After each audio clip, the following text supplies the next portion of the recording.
لو من أنت مشتري قميص جديد كلش معتز بيه وكاويه أنت على إيدك وضامة المناسبة عزيزة لأنه غالي ولأنه عزيز على قلبك، ويجي بيوم أخوك يروح للكلية بحفلة التخرج ويلبسه.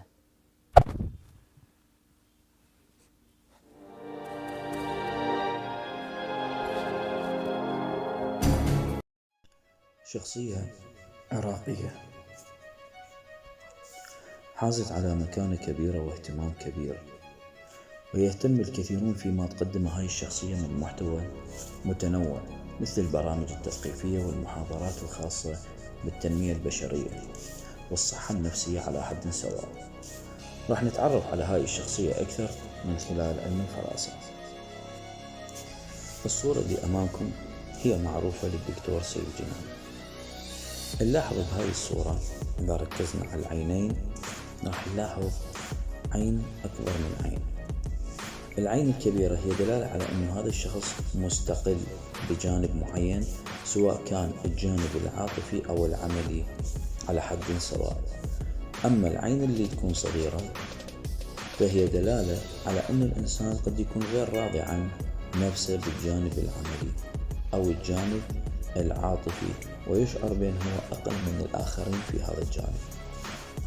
إذا ما تمعنا في إطار الوجه العام فهو مربع دلو معين.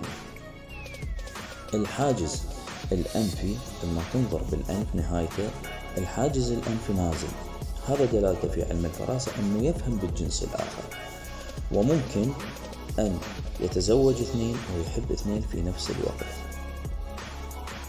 هذا النوع من الوجوه هو يحب التعلم والتطور، لكن إذا ما تعارض الدين مع العلم ممكن أن يختار العلم. هذه الشخصية فيها جلد الذات زائدا اللف والدوران، وهذا نشوفه من خلال الحاجب.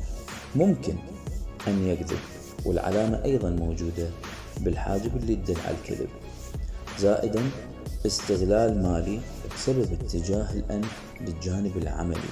هذه الشخصية تتمتع بسيطرة على التفكير والمشاعر، يهتم بالأشياء اللي تخصه فقط. تعرف هذه الصفة من خلال الأنف. شخصية انتفاعية.